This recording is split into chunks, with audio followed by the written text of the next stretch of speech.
Hi, I'm Roger Montgomery from Montgomery Investment Management, and welcome to this week's Video Insight. Well, loan data for January has just been released, and you can find a blog post from me about that elsewhere on the site. But let's just say home loan applications or the extension of mortgages has declined significantly. In fact, it's accelerating. We're now seeing home loans down almost 25% from their peak. But let's take a step back from that and ask ourselves what's happening in the market right now for property, and ask whether or not we're seeing a bottom in prices now, or whether there's further falls to come.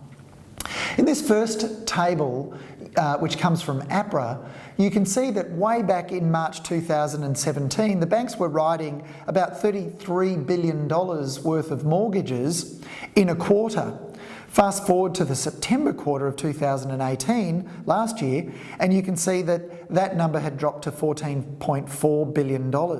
That's a decline of almost 56%. And what it suggests is that, and this is for interest-only loans, which is obviously the type of loan that investors take out. So a large portion of domestic buyers has been removed from the buying pool for property in Australia.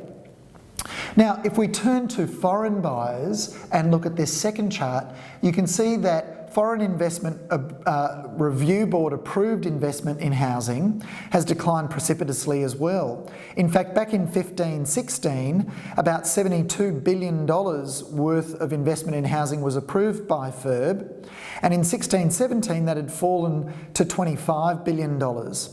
But last year the number was just $12 billion. So that means that the foreign buyer has also exited from the Australian market. And by the way, that's not unique to Australia. We're seeing that everywhere in the world at the moment. Turning back to another section of the domestic buying pool, first home buyers. First home buyers often buy project homes, not always, but often. And we can see from this data here, new home sales has declined precipitously as well. In fact, we're now at 17-year lows. We haven't seen such a low level of new houses in Australia sold on a monthly basis since 2001. So if a large portion of the domestic buyer has completely evaporated and the foreign buyer has evaporated, it suggests that we haven't seen a bottom in house prices. That means that it's likely house prices will fall further, that properties will remain listed for longer, and unless someone is forced to sell, we might find people deferring their sale or the sale of their property until a better time, whenever that is. But now we turn to something perhaps more pressing, and that is whether or not there's going to be forced sellers and what the impact might be on the retail sector. This chart here from Macquarie Research shows the correlation between building approvals and dwelling starts. Obviously, you can't build something until it's been approved, so you seek approval first, followed by construction commencing. And you can see that in the next few months, we're going to see a substantial drop in dwelling starts. Now, a large part of this drop is due to high-rise dwellings, and I think we're going to see there's probably maybe a 10-month lag between approvals and construction commencing for high-rise development or high-density development. Now, what does this mean? Well, it means that income for tradies, income for the building industry is going to go down over the course of the next 12 months, and about 37% of the construction industry is in the residential building sector, and that means less income for tradies.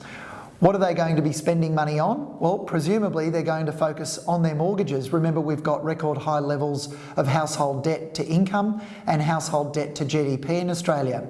In fact, retail sales are already turning down, even though we haven't seen the worst of the falls in construction activity yet. On this final table, if we concentrate on the furniture and electrical goods part of the retail sales numbers, for January, you can see that as early as October last year, they were still growing. But fast forward now to January and you can see they've turned lower and it is accelerating to the downside. I don't think we've seen the worst in retail sales yet. I think there's more to come for the reasons I've just described. House price falls simply mean people will focus on their mortgages rather than spending money externally. And with less building activity, it's going to put pressure on the budgets and balance sheets of some employees. It may even put pressure on jobs. I look forward to talking to you again and keeping you updated on this subject throughout the year. Until then, please continue to follow us on Facebook and Twitter.